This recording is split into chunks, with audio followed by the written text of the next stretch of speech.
Assalamualaikum. Sehari dua ni kecoh balik kisah pasal Prince Smith. Sebab apa? Sebab kantoi ada seorang doktor yang dikenali sebagai doktor lah, tapi tak tahulah doktor apa. Dia berkata dia pakar, seorang pakar dalam bidang siasatan ni lah. Dia tengok dah video Prince Smith dan dia kata video tu adalah palsu.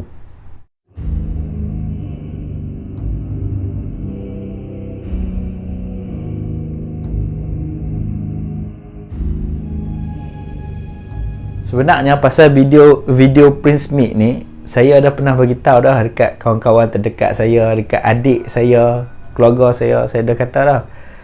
Saya duk rasa macam Prince Smith ni, video tipu. Yang dibuat untuk tarik crowd lah, untuk tarik subscriber kan. Macam kita lah. Macam ada seorang datuk dekat Malaysia tu selalu buat video-video macam tu. Video-video tak apa-apa untuk tarik subscriber. Macam tu juga Prince Smith, dia buat video ni untuk tarik subscriber, untuk dapat view lah, supaya dapat YouTube dia dapat banyak untung sikit. Sebelum ni saya tengok video dia, saya tak pernah perasan pun benda-benda macam tu. Benda yang didedahkan oleh seorang pakar tu, yang disebut sebagai doktor dalam video tu. Sebelum ni saya tak pernah perasan pun benda-benda tu. Tapi bila doktor tu sebut, dia rasa macam betul juga apa yang doktor ni cakap kan. Betul juga. Logik, apa yang dia cakap tu logik. Dan saya nak dedahkan kepada anda semua supaya kita lebih terbuka fikiran kita. Kita tak menyebelahi mana-mana pihak. Kita nak tengok. Saya nak tunjuk kat sini kan, yang apa yang doktor tu cakap. First kali dia kata pasal box tu, box penghantaran yang Prince Smith kata datang daripada Chile. Chile ni kita tahu kan, dia daripada negara yang jauh kan. Jadi kalaulah box tu betul-betul datang daripada Chile, box yang daripada luar negara ni sebenarnya dia perlu kepada banyak chop akan ada dekat box tu.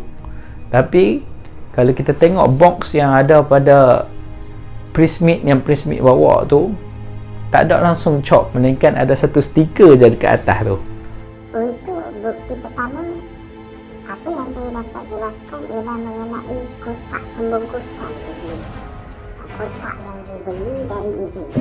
Kotak yang ditunjukkan dalam video itu sangat bersih, sangat rapi, sangat kemas dan sangat sempurna.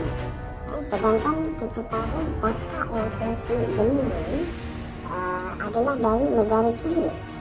Kotak itu tidak menunjukkan apa-apa kesan biasa yang kita dapati pada kotak-kotak lain yang melalui proses penghantaran antarabangsa. Biasanya kotak dia akan sedikit worn out, atau dalam bahasa pasar ialah dia nampak macam sedikit kemik lah, apabila ada melalui proses pengepusan antarabangsa.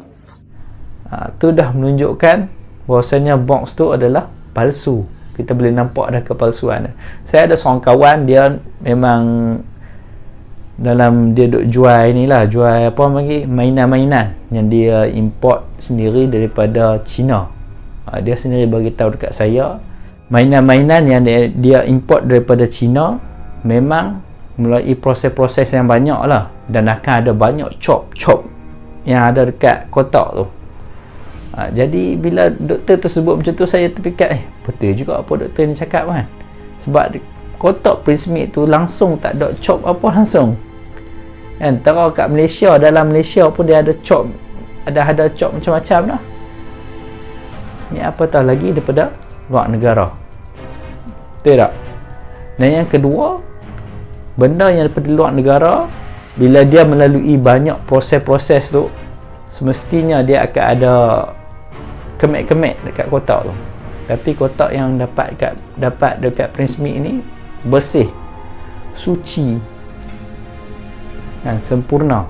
Menunjukkan betul apa yang doktor tu kata, kemungkinan kotak tu dibuat sendiri oleh Prince Smith. Balik kepada isu bila dia buka kotak pula.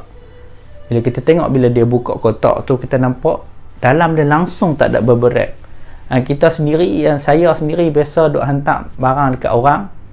Apa yang saya akan buat untuk pastikan barang dalam box tu selamat, saya akan letakkan. Kalau tak letak bubble wrap pun, saya akan letakkan. Saya ambil apa kertas-kertas kosong ke, kertas-kertas lama ataupun surat khabar ke, saya letak tepi-tepi tu untuk bagi barang tu supaya dia tak bergoncang. Bila Prince Smith buka kotak tu, ruangan kotak tu kosong. Last sekali yang nampak real bahawa Prince Smith tipu ialah kotak yang dikatakan di big box tu kan, kotak tu sebiji macam kotak pos, sebiji macam kotak pos dekat Malaysia ni. Jadi bila dia doktor tu cakap macam tu, kita nampak betul juga apa yang doktor ni kata. Memang apa yang doktor tu kata on point, semua betul, semua kena dengan apa yang doktor tu cakap. Ada seorang ustaz tu mai, pusat rawatan tu mai tu, dia pergi berubat Prince Smith tu, jin yang masuk dalam badan orang tu jin mana? Seperti yang saya pernah ulas dalam video saya sebelum ni, kan saya pernah cakap kan, jin ni sifat dia suka menipu orang. Dia memang suka menipu. Kadang-kadang tu saya kata, jin yang dia panggil tu tah-tah jin-jin jalanan, tepi-tepi jalan lah. Duk nampak depa ni sedang duk panggil jin duk seronok Jadi dia pun pergi masuk dalam badan orang tu. Duk berlakon, dia keluar. Berlakon, dia kata dia mai daripada kotak tu, lepas tu dia keluar. Lepas tu dia duk gelap kat tepi. Inilah panggil jin. Sebab itulah kita tak boleh percaya langsung jin ni. Tak kira daripada mana pun jin tu kita tak boleh percaya. Kalau ikut guru saya, tak boleh langsung nak bercakap dengan jin, tak boleh langsung nak bersembang dengan jin. Sebab apa? Jin ni kalau kita sembang dengan dia pun dia mohong. Ni yang berlaku pada ustaz tu. Ada orang kata ustaz tu juga menipu. Ustaz tu dia dah rancang dengan Prince Smith untuk buat benda ni untuk dapat subscriber juga.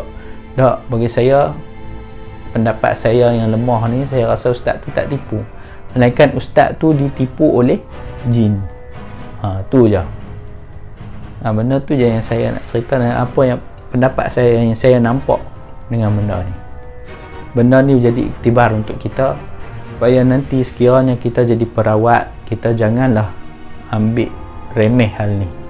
Janganlah ambil remeh untuk kita sembang dengan jin apa semua ni. Nak sembang saja-saja tak ada masalah, tapi jangan percaya apa yang jin tu cakap. Ini yang jadi masalah. Wallahu a'lam.